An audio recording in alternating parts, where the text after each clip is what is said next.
Hello, and welcome to Whisper Tales. Tonight, I invite you to journey with me to a realm where myths breathe, where the sky shimmers with the magic of ancient legends, and where gods and heroes whisper their secrets to the stars. Here, in this gentle world of whispered stories, we travel together to far-off lands and listen to the echoes of a time long past. If you enjoy these tales spun from dreams and history, filled with the music of forgotten worlds and the whispers of heroes, be sure to follow and join me on future adventures. There are always more stories waiting to be told, more mysteries waiting to be uncovered, and more magic to be shared. So, settle in, let the world around you soften, and allow the whispers of Olympus and the song of ancient legends to carry you away. Thank you for being here, for sharing this moment of magic and wonder. Now, take a deep breath and let the tale begin. High above the restless world of mortals, where the sky stretches its vast blue arms into eternity, lies a realm kissed by the divine. Mount Olympus, the most sacred of mountains, rises with an ethereal grace, its majestic peaks piercing the heavens and disappearing into a sea of swirling, silvery mist. Whispered tales tell of this mountain, where the air is heavy with magic and the golden light of the sun dances upon the cliffs like liquid fire. Here, each rock and crevice sings with ancient power, and the air is sweetened by the scent of immortality itself. In this enchanted land, clouds weave through forests of emerald pine and drape themselves like velvet around Olympus's mighty shoulders. The mountain stands as a proud guardian of the secrets of the gods, its base shrouded in shadow while its summit basks in celestial radiance.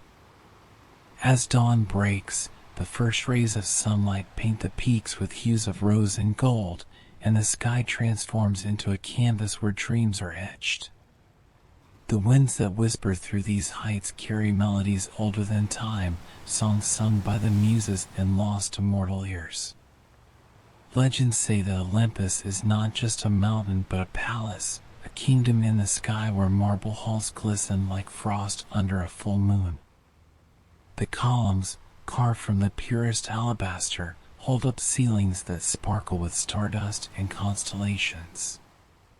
Rivers of honey nectar flow in glistening streams, and ambrosia blooms under moonlight, a feast fit for the gods. These marble halls echo with laughter, a music so enchanting that it can soothe even the wildest of storms. The great throne of Zeus, king of all gods, stands at the very heart of this realm. It is said to be carved from the very bones of the earth, polished smooth by the wings of eagles, and set with precious gems that catch the light like tiny, eternal flames. Around this throne, the clouds swirl in reverence, whispering of the thunderous power that calls this place home. Above, the sky unfurls an endless blue, a royal expanse that bows only to the will of its master. The stars are but servants, dancing at the edge of Olympus, and the constellations themselves seem to twinkle with secrets known only to the divine. Here, in this kingdom among the clouds, even time walks softly, respecting the majesty of those who dwell within. For Mount Olympus is a place where gods once roamed, where destiny was forged in marble and gold, and where stories of immortality and power are as old as the mountains themselves. Imagine, if you will, a sky so endless that it seems to cradle the earth itself, a vast ocean of blue that stretches far beyond what any mortal eye can fathom. This sky, an ever-changing masterpiece, serves as both the floor and the playground of the gods who rule from Mount Olympus. Here, clouds are no ordinary wisps of vapor but celestial guardians, soft and shimmering, trailing like ribbons spun from the silver threads of the heavens. They drift and swirl around Olympus with a grace born of eternity, concealing and revealing the divine palace as if playing a game with the curious mortal world below. The clouds gather like loyal subjects, bowing in worship to the mighty gods who dwell above. At times, they are gentle and playful, moving lazily in the golden glow of the sun, casting shadows that dance over the mountain's ancient slopes. Other times, they are fierce and protective, transforming into thick, stormy walls that guard Olympus from prying eyes, rumbling with the distant promise of Zeus's thunder.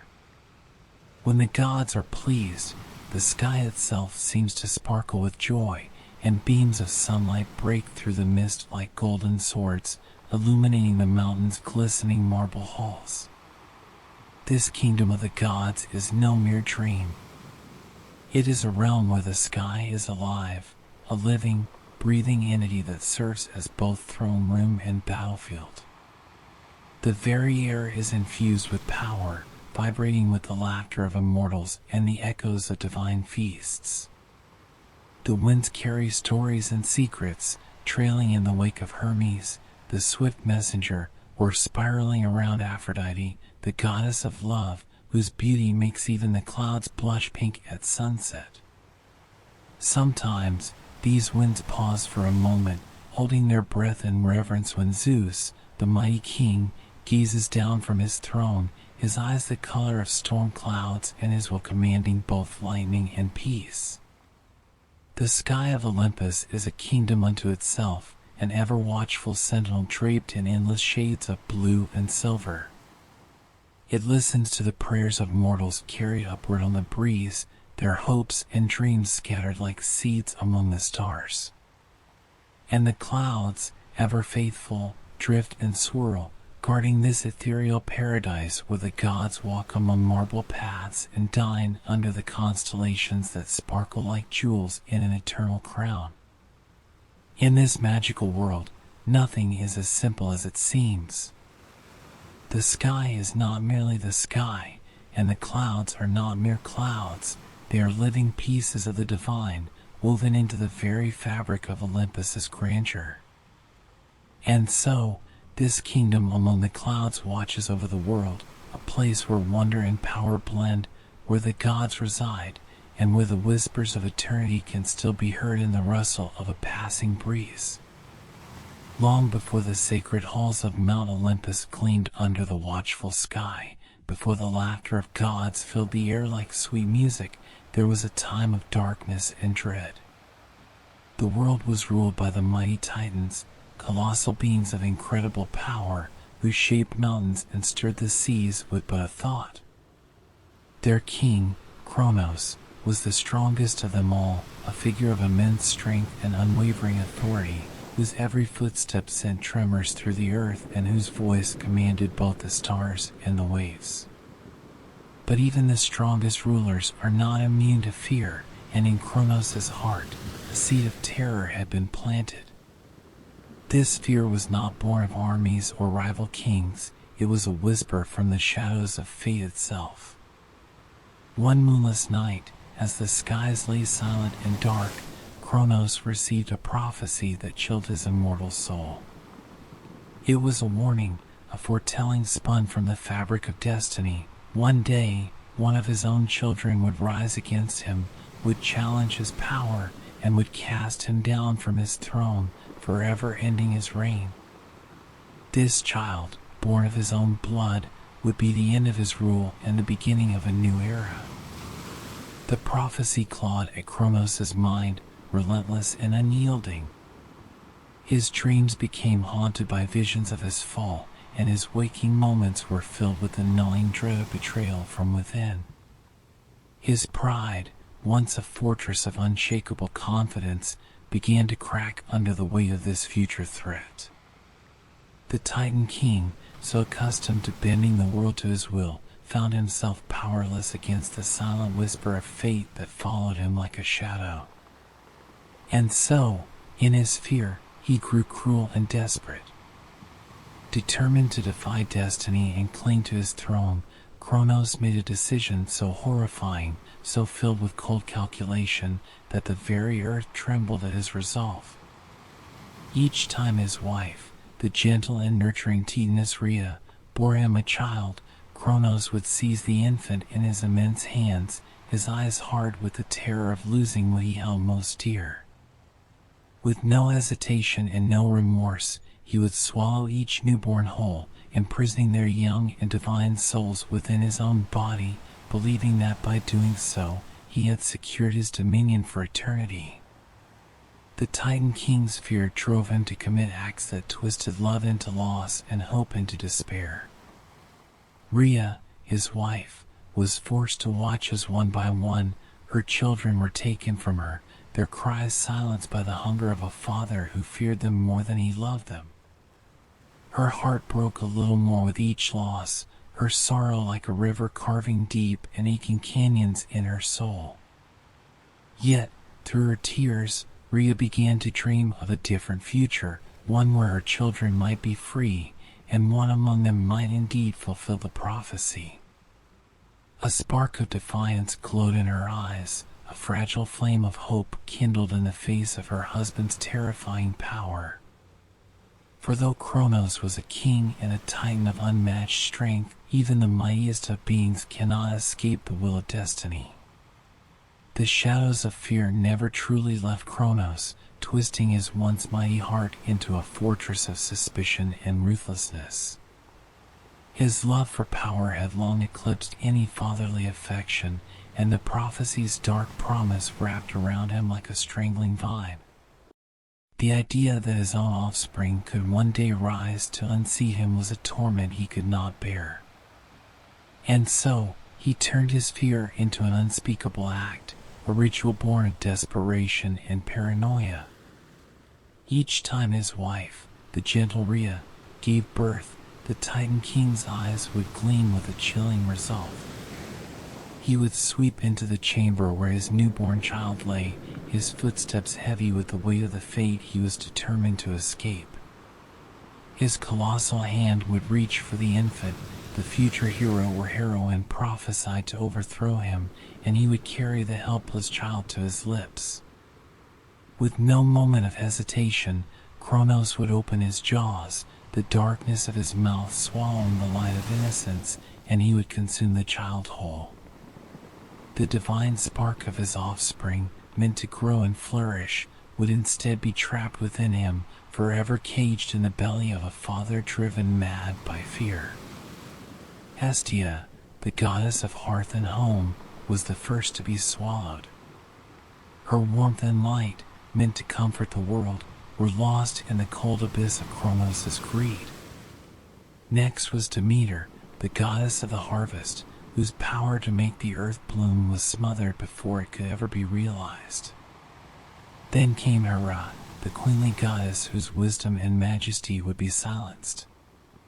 Hades, lord of the underworld, and Poseidon, master of the seas, followed, their destinies devoured before they could ever claim them. Each time, Rhea's pleas and tears fell upon Kronos' deaf ears, and her hope crumbled like sand washed away by merciless tides. The Titaness mother mourned, clutching her empty arms, her heart shattered into 1,000 fragments. The palace that once rang with laughter and joy was now heavy with sorrow, echoing only with the weeping of a mother who had lost her children to the very man she had once loved. The land itself felt her grief, and flowers that once bloomed in celebration of new life withered under the weight of her despair. Yet, even in the deepest darkness of her pain, Rhea began to feel something more than just loss. She began to feel anger, and from that anger, a quiet, steady resolve grew. For somewhere deep in her heart, a mother's hope refused to die. She began to realize that perhaps the prophecy was not just a curse, but a promise of a brighter future, a future where her children might be free.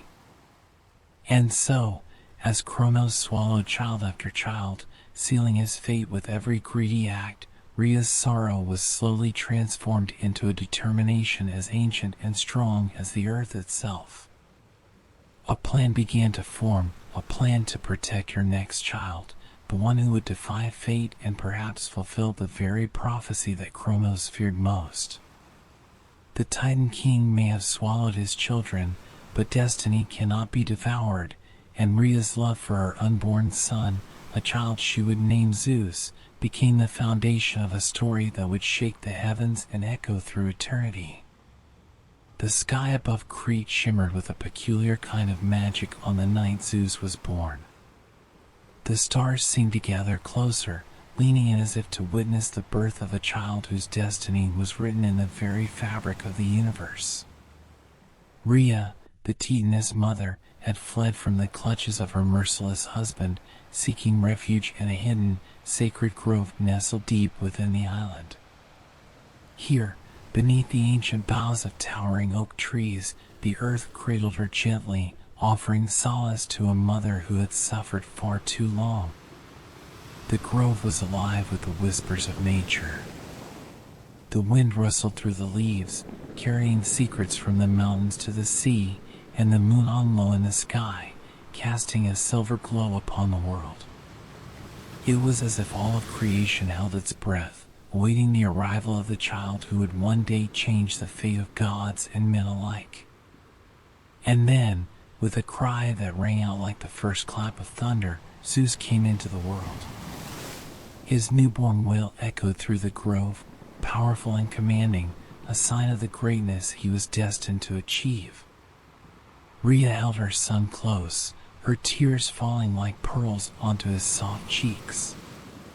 In that moment, she felt a joy she had almost forgotten, a fierce love that surged through her like fire.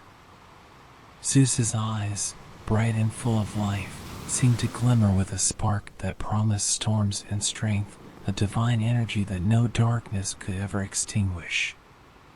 Yet, even as she cradled him, Rhea knew that her happiness was fragile, balanced on the knife's edge of Kronos' wrath.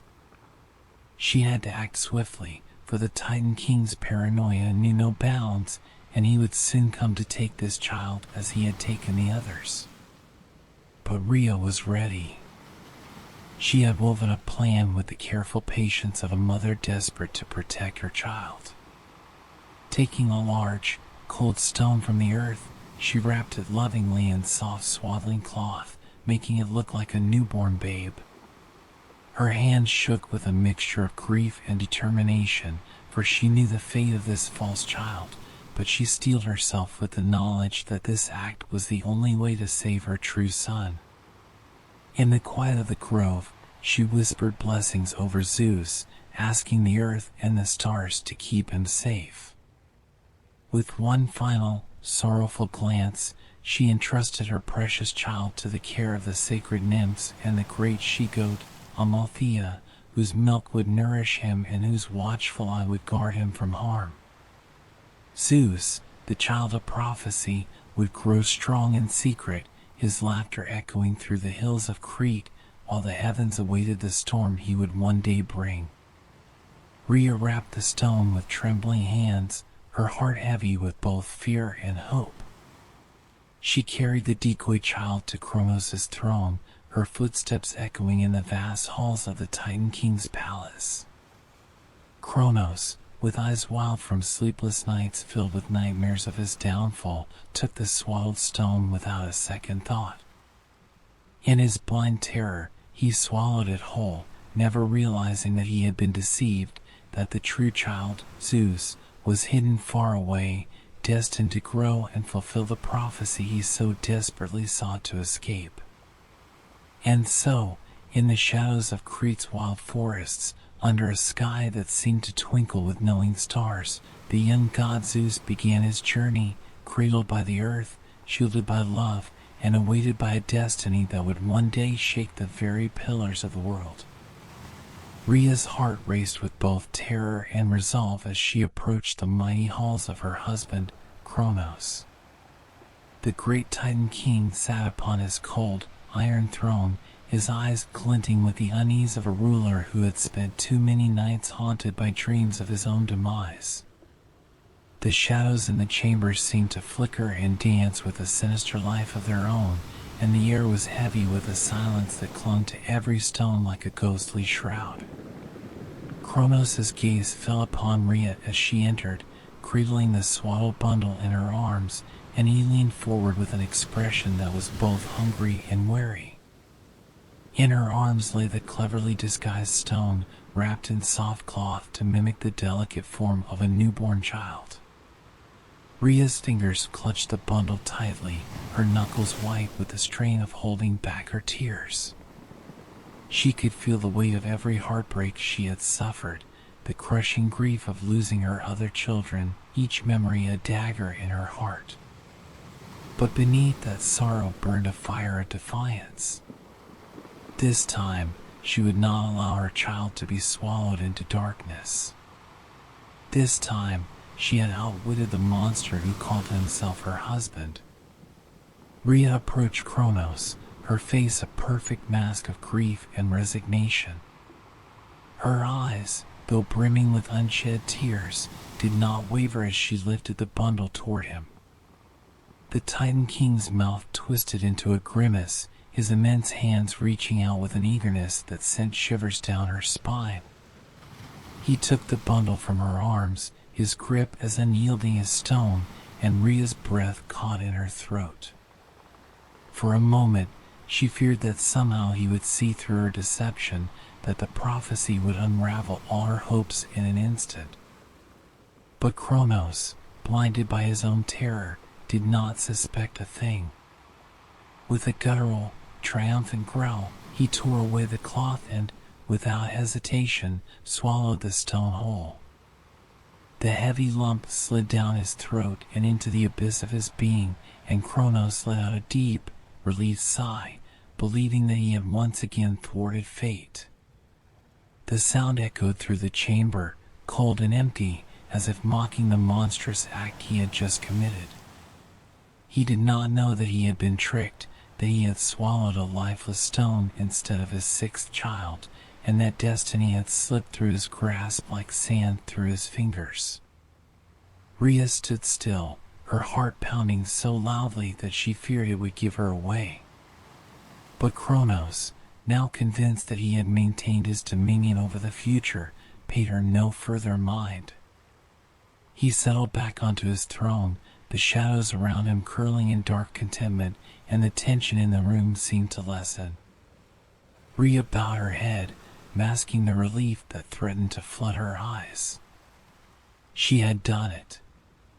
Her son, Zeus, was safe, hidden far away in the secret glades of Crete, where he would grow strong and powerful, nurtured by the wild beauty of the earth. Leaving Kronos' throne room, Rhea felt the weight of her sorrow and hope twisting together in her chest. She had saved her child, but the cost was heavy, and her heart ached for the little ones she had lost. Yet, for the first time in what felt like an eternity, there was a glimmer of light in the darkness. She knew that Zeus, with his storm-filled eyes and the spirit of a god destined to rule, would one day return. He would grow up far from the reach of Kronos' tyranny, nourished by the milk of the divine goat Amalthea and guarded by loyal nymphs who would sing songs of his future greatness. And so, Rhea departed, her footsteps lightened by the faint, fragile thread of hope. She had taken the first step in defying fate, and somewhere deep in the heart of Crete, a newborn god lay sleeping, his destiny already beginning to shape itself like a storm gathering on the distant horizon.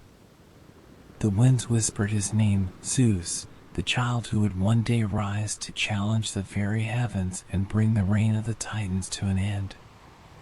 Far from the cold, shadowed halls of Kronos, deep within the lush and ancient heart of Crete, the young god Zeus grew, cradled by nature and protected by the very forces of the earth. His sanctuary was a hidden grove, a place where time seemed to stand still, where the air was thick with the scent of wildflowers and the songs of birds wove through the trees like a soft, eternal lullaby. Here, under a canopy of emerald leaves that danced in the golden sunlight, Zeus's first cries echoed, carrying a promise of storms and power yet to come.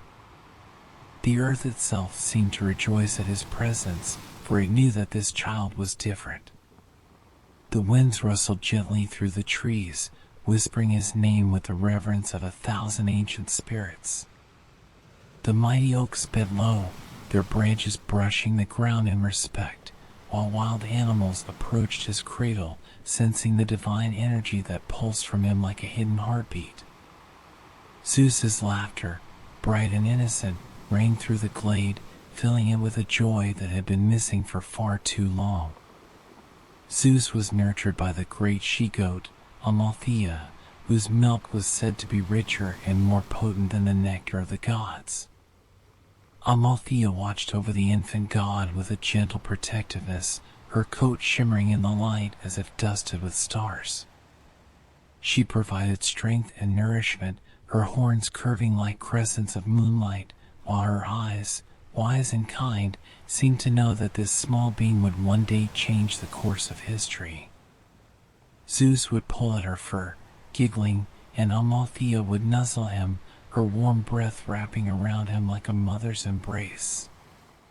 The loyal nymphs of the forest also played their part, becoming his guardians and his first friends.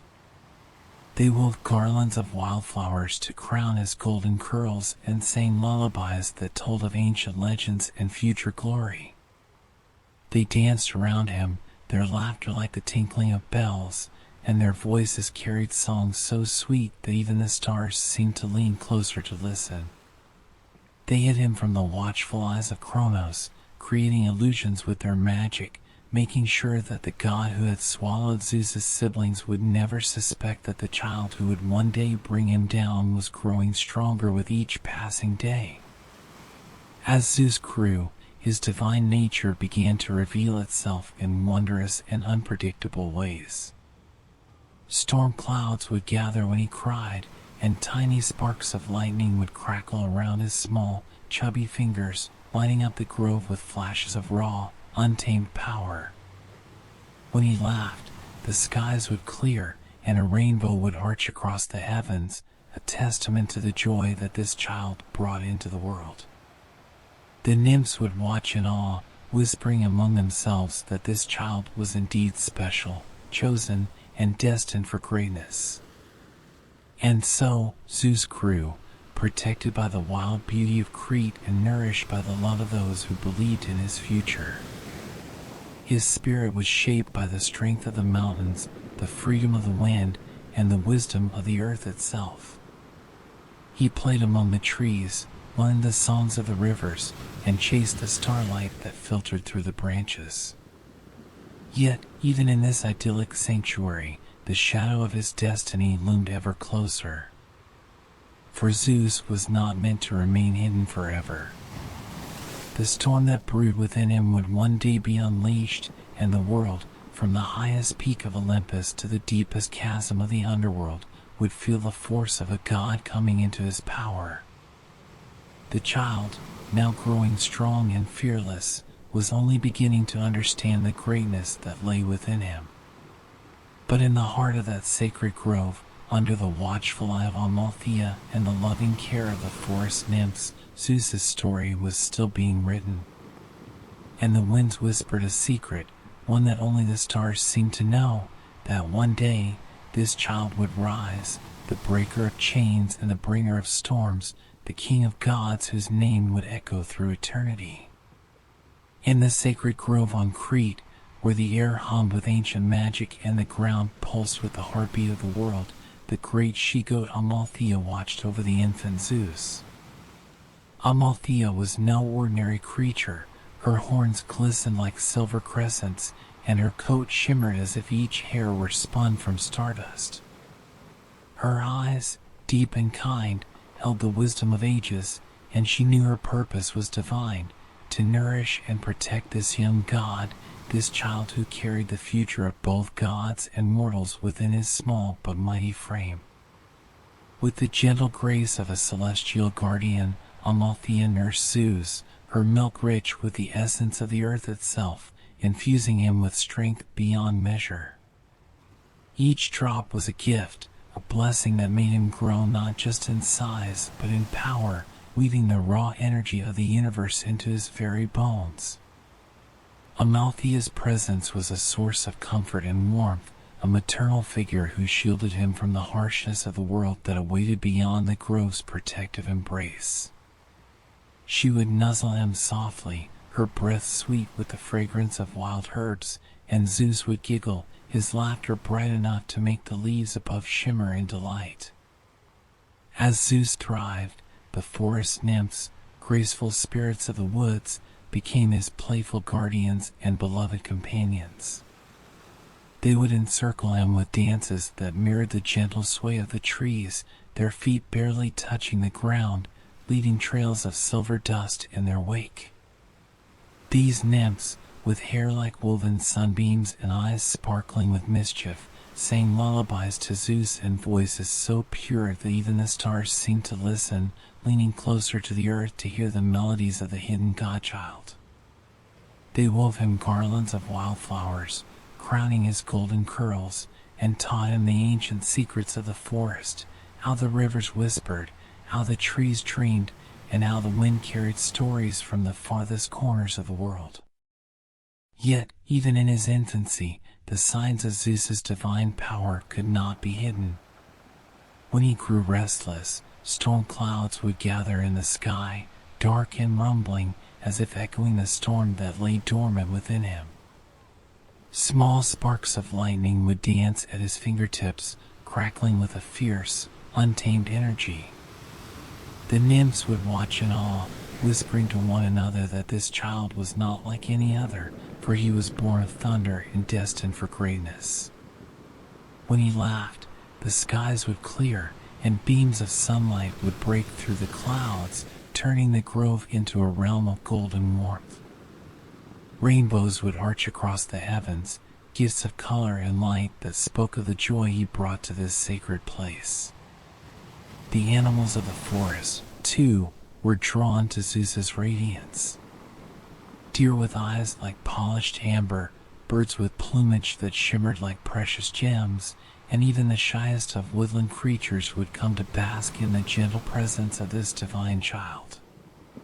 They sensed that he was both part of the world and beyond it, a being of both nature and divinity, who would one day wield the power of storms and command the skies themselves. And so, they offered him their silent loyalty, a wordless pact between the wild and the god who would one day protect it.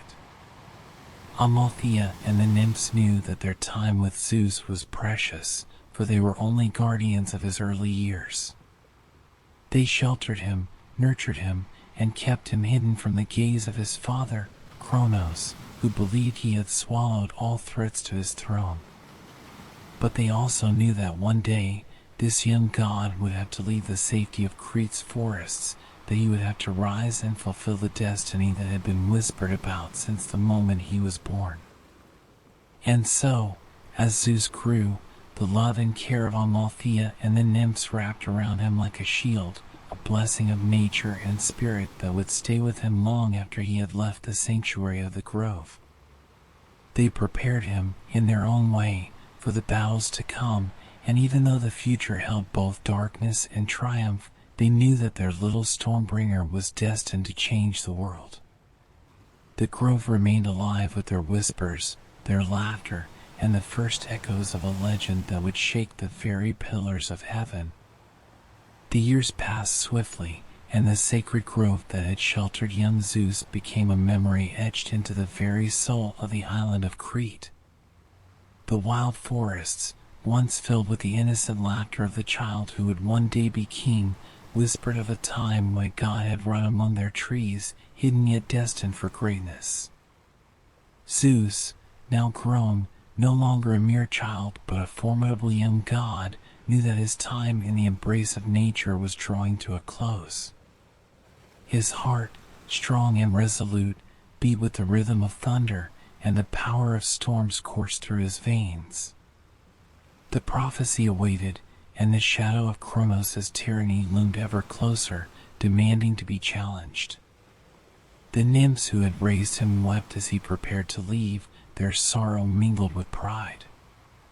Amalthea, the great she-goat who had nursed him with milk that carried the essence of the earth, watched with wise, tearful eyes. Her horns gleamed one last time under the moonlight as she blessed him, pressing her muzzle gently to his forehead. "You are ready," the whispers of the forest seemed to say, and with that, Zeus departed, his heart heavy yet unyielding, ready to fulfill the destiny that had been whispered in hushed tones since the day he was born.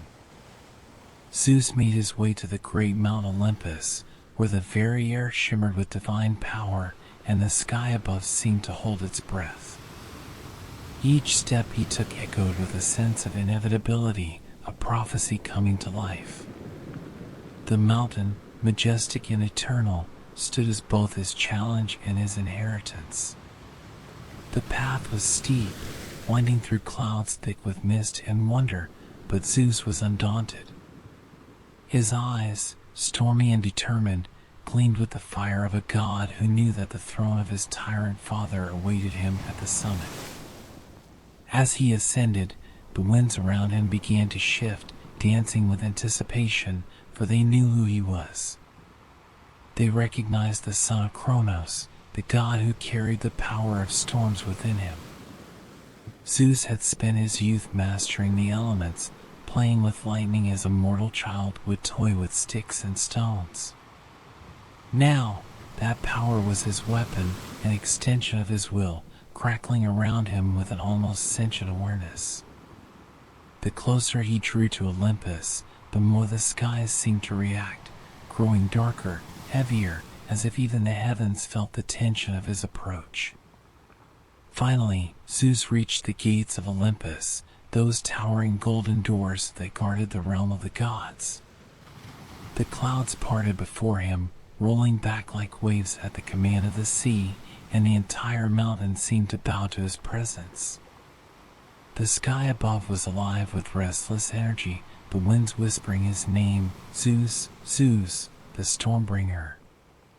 But this was only the beginning. He knew that to fulfill his destiny, he would have to face his father, Kronos, the Titan king who had swallowed his siblings in a desperate attempt to defy fate.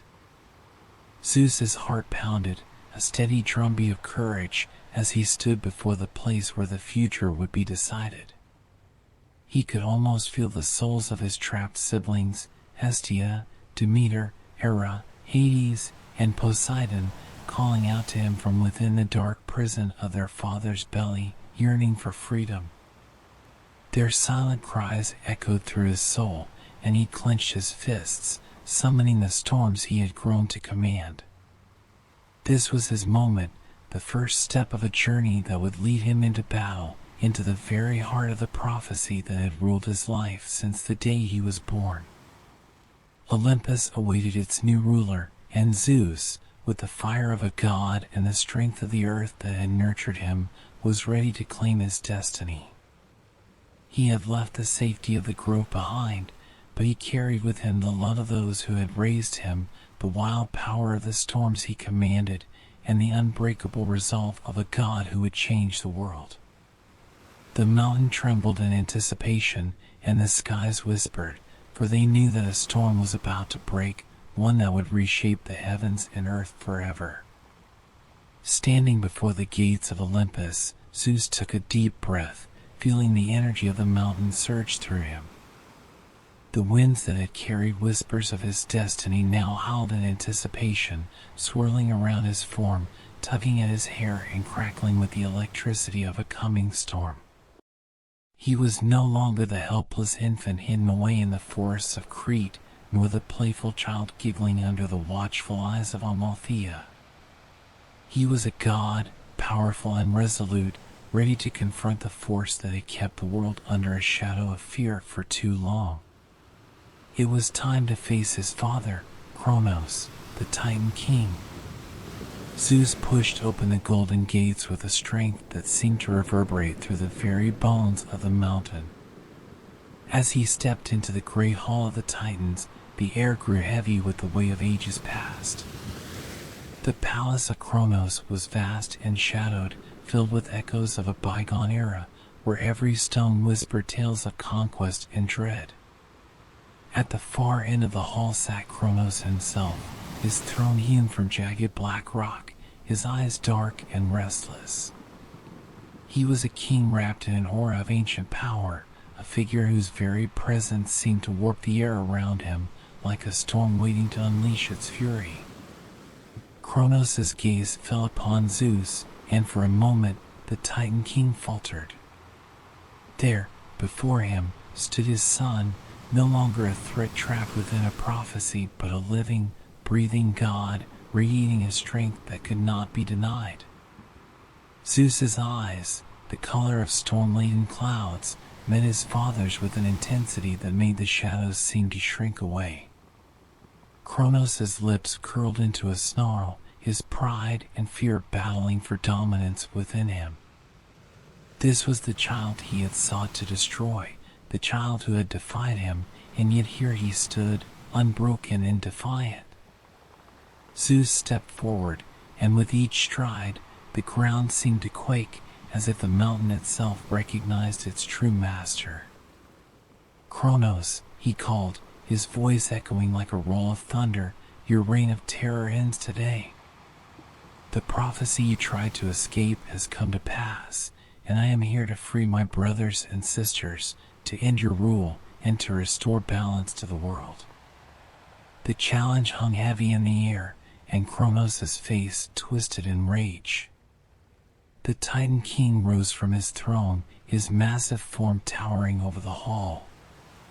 His hands clenched, and the shadows around him seemed to solidify, turning into tendrils of darkness that pulsed with malevolent energy. His voice, deep and rumbling like the core of the earth itself, bellowed through the hall. "You think you can defy me, boy?" he thundered. "I am the devourer of gods. I am the king of titans. Your power is nothing compared to mine." But Zeus was undeterred. He had not come all this way to tremble in the face of his father's rage. He summoned the storms he had tamed, and lightning coiled around his arms like living serpents. The hall was suddenly ablaze with flashes of white-hot light, and thunder roared as if the heavens themselves were cheering him on. Zeus raised his hand, and a massive bolt of lightning formed in his grasp, glowing with the raw energy of the sky. The storm within him had awakened, and it was ready to be unleashed. The battle that followed was one of legend, a clash of titanic forces that shook the foundations of Olympus and echoed across the world. Kronos hurled darkness and fury, his power born of earth and primordial chaos, but Zeus answered with the might of the storms, his lightning striking with precision and fury. The hall was a whirlwind of power, with shadows clashing against light, and the very air seemed to vibrate with the intensity of their struggle. Each strike of Zeus's lightning pushed his father back, and the heavens above roared in approval, for they knew that the fate of the world hung in the balance. Zeus fought not just for himself, but for his siblings, who had been imprisoned within the darkness of Kronos' body for so long. He fought for the future of Olympus, for the hope that a new era could be born from this battle. His heart burned with the love and memories of the forest that had nurtured him, of the nymphs who had believed in him, and of Amalthea, who had given him the strength of the earth. He fought with every ounce of power he had, a storm made flesh, a god who had come to reclaim the heavens.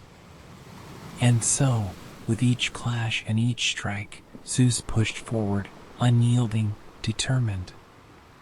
The prophecy had come full circle, and the storm he carried within him was ready to bring down the Titan King and reshape the world forever. The great battle for the fate of the universe was about to begin, and the very fabric of existence seemed to hold its breath. The clash between Zeus and Kronos had signaled the dawn of a new war, one that would echo through the halls of eternity and shake the pillars of both heaven and earth. As Zeus prepared for the confrontation of a lifetime, he knew he could not face the mighty Titans alone. He needed allies, warriors whose power and loyalty would stand beside him against the ancient forces that ruled the world. High upon Mount Olympus, Zeus called upon his divine siblings, who had been trapped within the belly of Kronos for so long. With great effort and a cunning plan, he had freed them from their dark prison.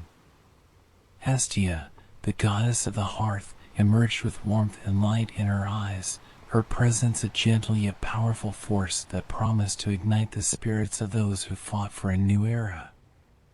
Demeter, the goddess of the harvest, stepped forth with the strength of the earth in her heart, ready to see the world bloom again in freedom. Hera, the fierce and regal goddess, burned with a desire for justice and stood proudly beside her younger brother, prepared to fight for the future they all deserved. Hades, the lord of the underworld, emerged from his imprisonment with eyes like black fire, his resolve tempered by the darkness he had endured. Though his domain lay in shadows, his loyalty to his family and the dream of a world free from Kronos' tyranny burned brighter than ever. Poseidon, the god of the sea, rose with the roar of waves in his heart, his trident gleaming with the power of oceans yet to be tamed. Together, these newly freed gods gathered around Zeus, their powers intertwining in a symphony of divine strength. They were no longer children, swallowed and forgotten. They were warriors, and they had come to claim their destiny. Meanwhile, in the shadowed depths of the world, the Titans prepared for war. Kronos, enraged and desperate to maintain his grip on power, called upon his ancient brethren, beings of colossal might and fury who had shaped the very world in their image. Oceanus, the titan of the vast, untamed seas, roared with the power of the deep, while Hyperion, the titan of the sun, burned with a golden, vengeful light. The earth trembled as Zeus, Crius, and Iapetus, the titans of wisdom, strength, and mortality, answered Kronos' call. Together, these elder beings formed an army, a force of nature and chaos determined to crush the rebellion before it could take hold. The battlefield was set in the plains beneath Mount Olympus, a place where the skies met the earth, and the air itself crackled with the tension of gods and titans preparing for war. The land shivered in anticipation, and the rivers held their breath, their waters frozen in silent awe. Storm clouds gathered, thick and black, swirling with the fury of Zeus's power, while the ground groaned under the weight of the Titans' approach. The very elements seemed to choose sides, with winds favoring the gods and the mountains leaning toward their ancient creators. As Zeus stood at the head of his divine army, he looked at his siblings, at the fierce determination in their eyes, and felt the strength of their shared purpose. They had been born of suffering, raised in darkness, and had found their way to each other through trials that would have broken lesser beings. Together, they were unstoppable, united by a bond forged in the fires of their father's cruelty and tempered by the love and hope they had found in one another. Zeus raised his hand, and lightning crackled across the sky, illuminating the heavens with a brilliance that seemed to defy the looming shadow of the Titans. His voice rang out, a command that echoed through the valley, carrying both the promise of freedom and the power of a storm ready to be unleashed. Today, he declared, we fight not just for ourselves, but for a new world, a world where tyranny has no hold and where the gods may rule with wisdom and justice. The gods roared in answer, their voices a symphony of hope and defiance, while the Titans prepared to crush this rebellion with all the might of the ancient world. The battle lines were drawn, and the world held its breath. It was the beginning of Titanomachia, the war of gods and Titans, a struggle that would shape the cosmos and determine who would rule the universe. The earth trembled, the skies wept with lightning, and the stars themselves seemed to shiver, for they knew that history was about to be written in the clash of divine forces. The world itself seemed to pause, suspended in the final, fragile moment before chaos erupted. Zeus, standing tall at the forefront of the Olympian army, felt the storm within him surge to life, a wild and electric force that demanded to be unleashed. The sky above had turned into a tempest of swirling darkness, thick with clouds so heavy they threatened to burst. The air crackled with tension, alive with the scent of ozone and the hum of power. This was the moment Zeus had been preparing for, the culmination of his destiny. With a heart steady aflame, he raised his hand and called forth the might of the storm. Lightning danced around his fingertips, bright and fierce, like serpents of pure energy. With a force that shook the very heavens, Zeus hurled his first bolt. It ripped through the sky, a spear of white-hot fire, and struck the ground with an explosion so tremendous that the earth quaked and the clouds shattered into cascading torrents of rain. The flash illuminated the battlefield, revealing the sheer scale of the conflict. Titans, towering and indomitable, roared in defiance, their eyes burning with ancient fury. But Zeus's lightning did not falter, for it was not mere fire, but the will of a god who had been born to command the skies. Kronos, the Titan king, bellowed with rage as he summoned his own forces of darkness. The shadows he commanded twisted and lashed out, forming monstrous shapes that clawed at the light. The two armies clashed, and the air filled with the sound of steel meeting stone, of divine energy crackling against primal chaos. The land itself seemed to split under the weight of their conflict, with rivers boiling and mountains trembling as the forces of gods and titans battled for supremacy. Zeus fought with the fury of 1,000 storms, wielding his lightning bolts as both shield and sword. Each strike was a song of power, a testament to the strength he had cultivated during his years of hiding and growing in the wilds of Crete. He moved like the wind itself, swift and relentless, his eyes alight with the fire of a god who had waited too long to claim his destiny. Beside him, his siblings fought with equal fervor, Poseidon, wielding his trident to summon tidal waves that crashed against the Titan's defenses, and Hades, who commanded shadows of his own, twisting them into chains that sought to bind their ancient enemies. Hera, regal and unyielding, led the charge with a battle cry that pierced the storm, her eyes blazing with a desire for justice. Demeter called upon the earth, causing roots and vines to burst forth from the ground and ensnare the Titan warriors, holding them fast with the strength of nature itself. Hestia, gentle yet fierce, stood as a beacon of light, her flames protecting her siblings from the encroaching darkness.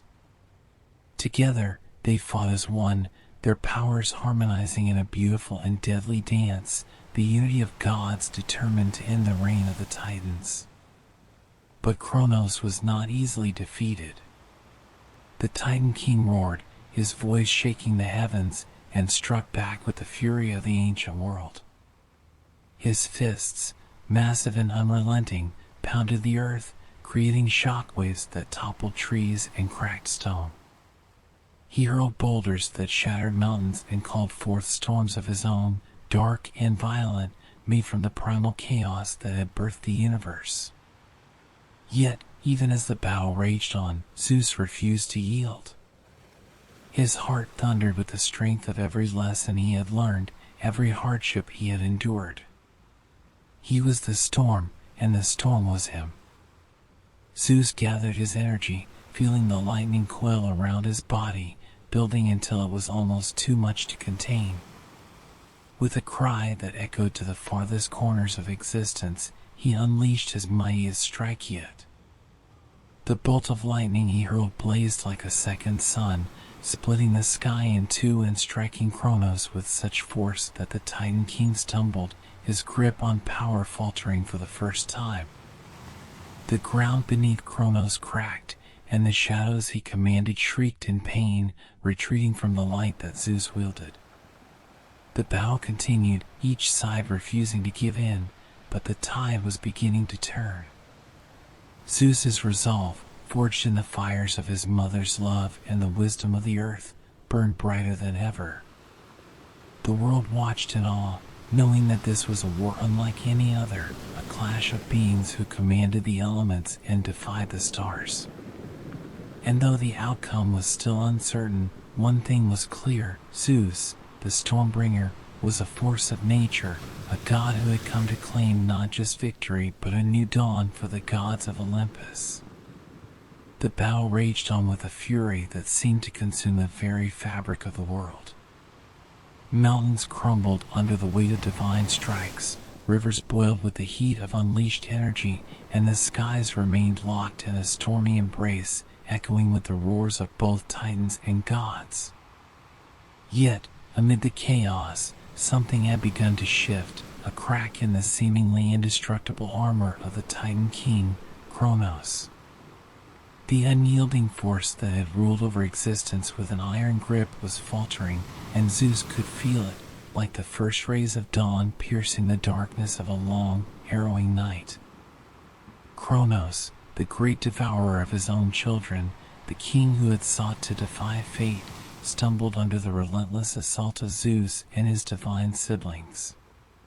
His once imposing form, a figure carved from the bones of the earth and forged in the fires of chaos, seemed less invincible. His eyes, burning with the deep, ancient power of a titan, flickered with something unexpected: uncertainty, perhaps even fear. Each blow he received sent shockwaves through his colossal body, and for the first time, the weight of his own destiny pressed upon him, heavy and unavoidable. Zeus knew that this was the moment he had been waiting for, the moment to fulfill the prophecy that had loomed over them all like a storm cloud. Summoning every ounce of his strength, he raised his arms to the sky, calling upon the full power of the heavens. Lightning gathered around him, not in mere bolts but in a swirling tempest, a storm so immense and potent that it seemed as though the universe itself had bent to his will. His siblings, seeing the surge of power, rallied around him, their own divine energies intertwining with his. Together, they were an unstoppable force, united by a bond stronger than blood, forged in the crucible of shared suffering and hope. Kronos, sensing the threat, let out a roar that shattered the air, sending waves of darkness surging toward his children. Shadows twisted and lashed, boulders rose and fell, but the gods did not falter. Poseidon thrust his trident into the ground, causing a tidal wave to crash against the shadows, washing them away with the might of the sea.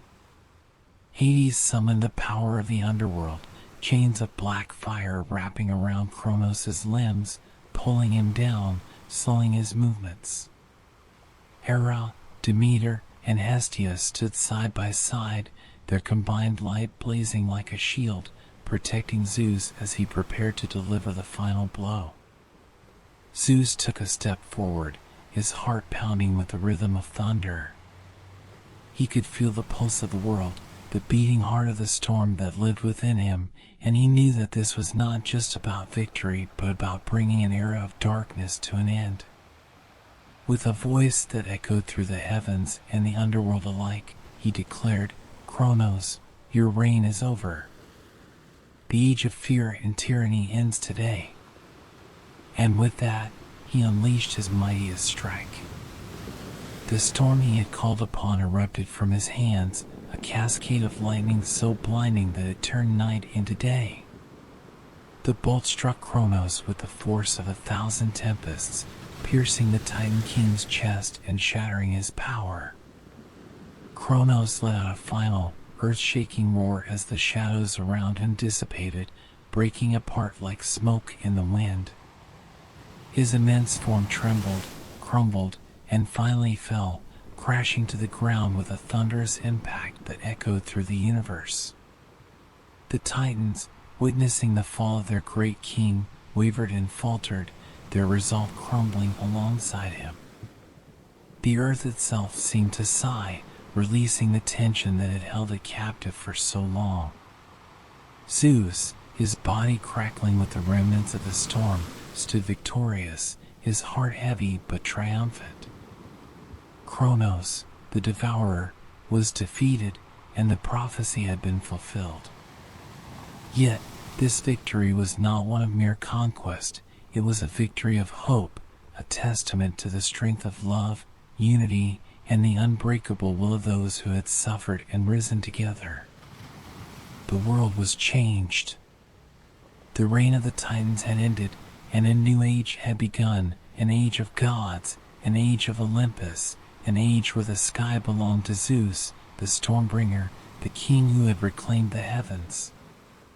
With Kronos defeated and his colossal form lying broken on the battlefield, a heavy silence descended upon the world. The storm that had raged so fiercely now softened, the winds calming and the sky gradually clearing. Beams of golden sunlight pierced through the lingering clouds, illuminating the shattered landscape and casting a warm glow upon the victorious gods. It was as if the earth itself had breathed a sigh of relief, released from the grip of a long and oppressive nightmare. The age of the Titans had ended, and from the ashes of this great battle, a new order would rise. Zeus stood at the center of it all, his body still pulsing with the last remnants of divine energy. The lightning that had danced around him moments before had calmed, but his eyes still shone with the brilliance of a storm-touched god. He looked around at his siblings, Poseidon, Hades, Hera, Demeter, and Hestia, each of them weary yet radiant, their faces marked with the triumph of the moment. Together, they had faced an ancient force of chaos, and together they had prevailed. The bond they shared, forged in hardship and strengthened in battle, was now unbreakable. But this was not merely a victory to be celebrated, it was the beginning of a new world that they had to shape and protect. Zeus, the newly crowned king of the gods, felt the weight of this responsibility settle upon his shoulders. Yet, he did not bear it alone. With his siblings at his side, he knew they would build something greater than what had come before, something built on justice, wisdom, and the lessons they had learned through their struggle. Turning to his siblings, Zeus spoke with a voice that carried across the mountain and into the heavens. "Our struggle has not been in vain," he declared. "The age of Kronos has ended, and from this day forward, we shall rule together as guardians of this world and protectors of its people. Let Olympus be our home, a beacon of strength and wisdom for all who dwell below." At his words, the earth trembled, not in fear, but in recognition of the new rulers. The ground beneath Mount Olympus rose higher, lifting the mountain to the skies, its peak now crowned with shimmering palaces of marble and gold. These halls were unlike any the world had seen before, forged from the dreams of gods and infused with the light of the heavens. Columns of alabaster gleamed in the sunlight, and waterfalls of crystal-clear water tumbled down from the heights, singing songs of peace and renewal. Poseidon, the god of the sea, gazed at the new world with eyes that held the power of the deepest oceans. "From my domain, I shall command the seas," he pledged, protecting the waters and all who dwell within them. Hades, the somber yet noble lord of the underworld, nodded with understanding. "And I will watch over the realm of the dead," he said, ensuring that all souls find their rightful place and the balance between life and death is maintained. Hera, regal and wise, stepped forward. "As queen, I will uphold the laws of Olympus, guiding our rule with strength and fairness," she declared.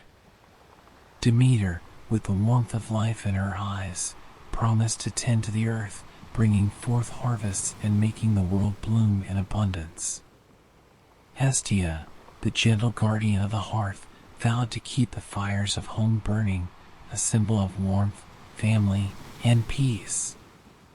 Together, they stood as the new guardians of the world, each with a purpose that would shape the future of both gods and mortals. Mount Olympus, now a shining beacon in the sky, became their sanctuary and their throne, a place from which they would watch over the earth and fulfill the roles they had claimed. It was a time of renewal, a time when hope blossomed like flowers after a storm, and the world felt the gentle touch of the gods' promise. And so, the age of the gods began. Zeus, the Stormbringer, had claimed his place as king, not through tyranny or fear, but through the courage of a heart that had faced the darkest of fates and emerged triumphant. The heavens celebrated, and the stars seemed to burn brighter, as if recognizing the new rulers who had brought peace to the cosmos. The story of Kronos and his children became a whispered legend, told by mortals in awe and gratitude, a tale of how the young god Zeus and his divine siblings overcame a tyrant to bring about a new world. Olympus, their new home, stood eternal, a reminder of the courage, love, and unity that had defeated the shadow of the Titans. The whispers of destiny had spoken, and the world, now blessed with the rule of the Olympian gods, was forever changed. With the Titans vanquished and Mount Olympus crowned in radiant splendor, Zeus ascended to his rightful throne as the king of the gods. The sky, his vast and eternal domain, unfurled before him like an endless canvas, painted with shades of blue, crimson, and gold. Clouds drifted through the heavens like whispers, and the stars sparkled with newfound brilliance, for they knew that their master had arrived. Zeus, the Stormbringer, stood tall and regal, his eyes reflecting the swirling depths of the skies, where thunderheads gathered and lightning lay waiting at his command. The moment he claimed his throne, the winds of the world bent to his will, caressing his form with reverence and awe. Thunder rumbled like a drum roll, a deep and powerful sound that echoed across valleys and over oceans. Lightning, his loyal and restless companion, crackled around his fingertips, dancing and sparking in celebration.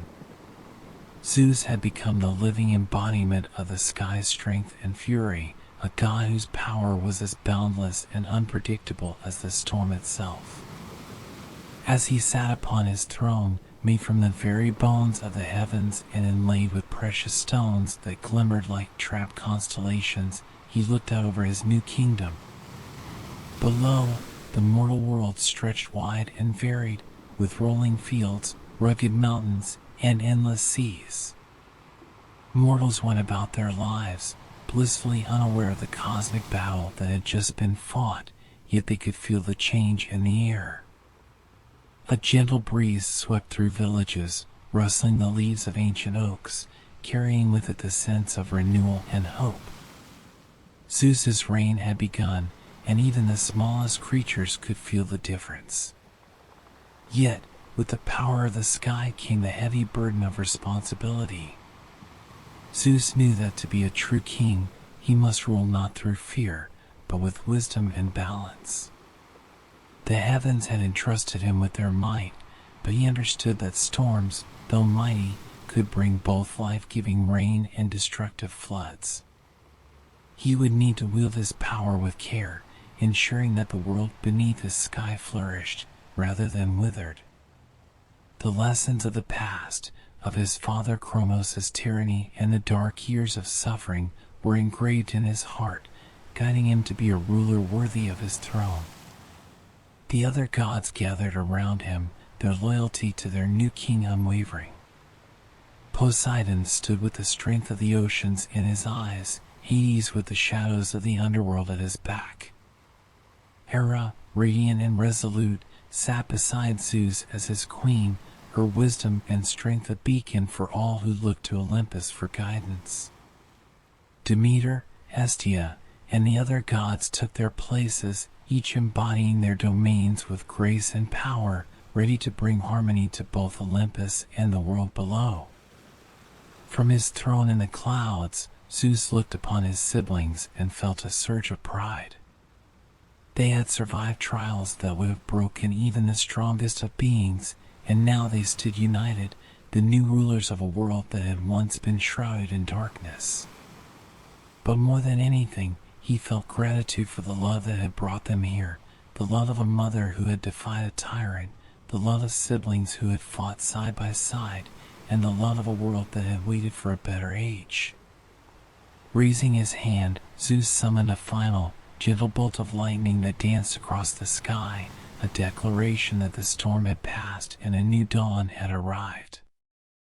The world was in his care now, and he would guard it with all the strength and wisdom the heavens had given him. The sky, vast and free, embraced its new master, and the winds carried his name across mountains and oceans, whispering, "Zeus, king of the gods, guardian of the skies." The story of the Stormbringer, now crowned and mighty, was only beginning. The skies, once a realm of chaos and conflict, now had a ruler who had earned his place not just through power, but through the love and unity of those who stood beside him. And so, the heavens rejoiced, for they knew that under the rule of Zeus, the sky would always be both a protector and a promise, a symbol of strength and the endless possibilities of a world reborn. As the golden light of a new era bathed Mount Olympus, a deep sense of peace settled across the land. The heavens, once a battlefield of chaos and strife, now gleamed with an almost dreamlike serenity. Yet, even in this triumphant moment, Zeus understood that true strength lay not merely in his power over storms and lightning, but in the bonds that had brought him to this throne. His journey, marked by trials, loss, and the echoes of prophecy, had taught him that even the mightiest gods were nothing without love, unity, and the courage to face the darkness together. Zeus looked at his siblings, his heart swelling with gratitude. Hera stood tall beside him, her presence fierce and nurturing, her wisdom a light that would help guide their rule. Poseidon, the master of seas, and Hades, the lord of the underworld, were more than just brothers. They were the foundations of his strength, each embodying a balance that would forever shape the cosmos. Demeter, the bringer of life and harvest, and Hestia, the guardian of home and hearth, radiated a gentle power that reminded Zeus that even the simplest joys, a field of wildflowers, a warm fire, were gifts worth protecting. This unity, forged in the fires of adversity, had saved them and would guide them as they built a better world. Zeus knew that ruling as the king of the gods meant more than wielding his divine might. It meant creating a home where each god and goddess had a purpose, where the gifts of the earth, sea, sky, and underworld worked in harmony, just as they had united to defeat Kronos. The past, filled with shadows and suffering, was now a memory that would fuel their resolve to never let tyranny darken the world again. Zeus rose from his throne, his voice warm yet commanding, echoing across Olympus and into the realms of gods and mortals alike. "Let this be a new beginning," he declared, "a world where strength is measured not by dominance, but by the bonds we share, the love we protect, and the justice we uphold." His words, imbued with both power and hope, resonated in the hearts of all who heard them, carrying a promise that Olympus would be a place of fairness and peace, where each god would serve a purpose for the good of the world below. With that, the gods began their reign. Hera took her place as queen, offering her wisdom and nurturing spirit to guide the divine order. Poseidon returned to his oceans, commanding the tides with grace, ensuring that life flowed freely through the waters of the world. Hades retreated to his underworld, ruling with solemn honor, ensuring that the cycle of life and death remained unbroken and just. Demeter brought forth the first harvest of the new age, causing fields to bloom with an abundance that had not been seen since before the days of Kronos' rule. Hestia's flame, gentle yet eternal, burned at the heart of Olympus, a symbol of warmth, home, and unity. Below, mortals lifted their eyes to the sky, feeling the change in the air. The storms that Zeus had once wielded in battle now brought life-giving rain to nourish crops and fill rivers. The winds that had roared with rage now carried the sweet scents of spring blossoms, promising peace and abundance. The world had entered an era where the gods, no longer divided by fear and suffering, ruled with a wisdom that grew from their shared trials. The myths of old, once filled with sorrow and loss, began to transform into tales of hope, stories told by mortals under the stars, of how love and unity had forged a new world. Zeus knew that challenges would still come. The world was vast and full of mysteries, and even the gods could not control everything. But now, they were prepared, united in purpose, ready to protect and nurture the world they had fought so hard to save. As he looked out over his new kingdom, Zeus felt a quiet joy, a sense of fulfillment that came not from the power he held, but from the bonds he shared with his family. The age of the Olympian gods had begun, a time shaped by storms and love, by battles won and lessons learned. And the heavens themselves seemed to sing with joy, for under the rule of Zeus and his siblings, the world had a new hope, a promise as enduring and eternal as the constellations that now sparkled, untroubled, in the vast and endless sky. And so, dear listener, the tale of Zeus and his rise to greatness comes to a close, like the final sigh of a gentle breeze through the ancient pines. As the stars twinkle high above in their midnight dance, they carry with them the echoes of gods and titans, of battles fought and kingdoms born, whispering stories older than time itself. Tonight, you have journeyed with me to Mount Olympus, climbed its mist-shrouded slopes, and witnessed the birth of a new age where love and unity conquered the shadows of fear. But even the mightiest gods must rest, and so too must we return from this realm of myth and wonder. Imagine, if you will, the golden halls of Olympus now aglow with peace, the gods resting in their radiant sanctuaries, each one cradled by the soft embrace of night. The storms have settled, the winds have softened, and the earth lies still, basking in the harmony that the gods have promised to keep. The air is filled with the sweet scent of wildflowers blooming under moonlight, and the gentle hum of nature, alive and thriving under the watchful eyes of Olympus. As you close your eyes, feel the warmth of Hestia's eternal flame, a comforting presence that whispers of home and the love that binds us all. Imagine the quiet lullaby of the sea, Poseidon's waves lapping softly at the shores, and the deep, steady rhythm of the underworld, where Hades guards the balance of life and death. Above it all, the sky stretches endlessly, a sea of stars where Zeus's power keeps watch, his lightning now a guardian's promise, not a threat. The tales of old will always be here, waiting for you, like constellations in the sky, each one carrying a story that dreams are made of. And as the night wraps you in its gentle embrace, remember that even the greatest struggles can lead to the brightest dawns, and that love, unity, and the bonds we cherish will always shine brightest, even in the darkest times. So now, dear friend, let the magic of Olympus and the whispers of ancient tales drift away on the breeze. Follow the stars as they lead you to dreams of wonder and peace, where gods and heroes still walk the golden halls and whisper their secrets to the moon. Thank you for joining me on this journey through myth and legend. If you wish to hear more stories, more whispered tales spun from the threads of history and fantasy, follow along and return when the stars call your name once more. Until then, close your eyes, let the warmth of the heavens guide you, and drift off into a world of dreams. Good night, dear traveler. Sleep well, and may your dreams be as magical and eternal as the legends of Olympus.